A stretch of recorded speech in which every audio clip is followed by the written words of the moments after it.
ယောက်ျားတစ်ယောက်ကသူအထူးမှာထားတဲ့လက်နက်ကိုလာယူဖို့တန်လက်သမားဆိုင်ကိုသွားခဲ့တယ်။ဒါပေမဲ့တန်လက်သမားပြုလုပ်ပေးထားတဲ့ဓာတ်တူမှာဓာတ်အိမ်တော်မပါဘူးဆိုတာတွေ့လိုက်ရတယ်။သူချက်ချင်းပြောလိုက်တဲ့ဒီဓာတ်နဲ့တိုက်ခိုက်ရင်အနှဲငယ်လွဲချော်တာနဲ့လက်ချောင်းတွေကိုပဲဖျက်မိလိမ့်မယ်လို့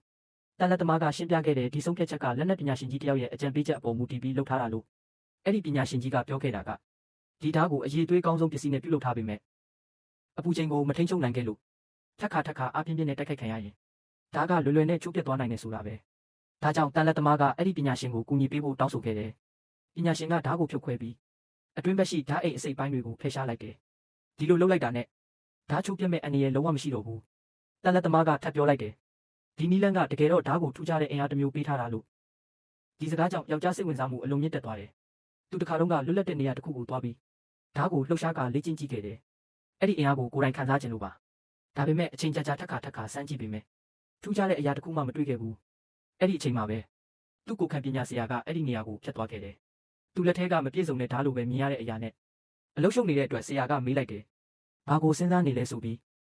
ယောက်ျားကချက်ချင်းရှင်းပြလိုက်တယ်။ဒီဓာတ်မှာလျှို့ဝှက်ထားတဲ့အထူးအင်အားရှိတယ်လို့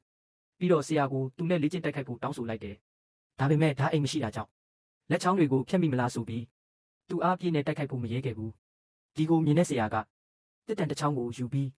တစ်ချက်ထဲနဲ့သူ့လက်ထဲကဓာတ်ကိုတိုက်ထုတ်လိုက်တယ်။ပြီးတော့တင်းမာတဲ့အတန်နဲ့ပြောလိုက်တယ်။ဓာတ်တစ်လက်တောင်မတည်ငြိမ်အောင်မကင်နိုင်ပဲဘလို့လေ့ကျင့်တိုက်ခိုက်မလဲ။ယောက်ျားကဓာတ်ကိုပြန်ကောက်ပြီးထပ်မံစူးစမ်းမယ်လို့တိုက်တွန်းလိုက်တယ်။ဒီတစ်ခါဆရာကတစ်တန်နဲ့လှုပ်ရှားပြီး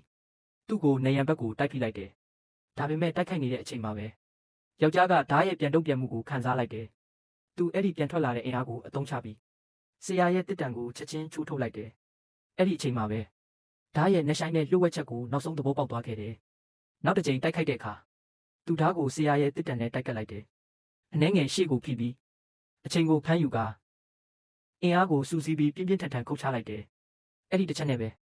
တစ်တန်ကဆရာရဲ့လက်ထဲကနေလွတ်ထွက်သွားခဲ့တယ်။အဲ့ဒီအချိန်မှသာယောက်ျားအပြေးဝနားလဲသွားခဲ့တယ်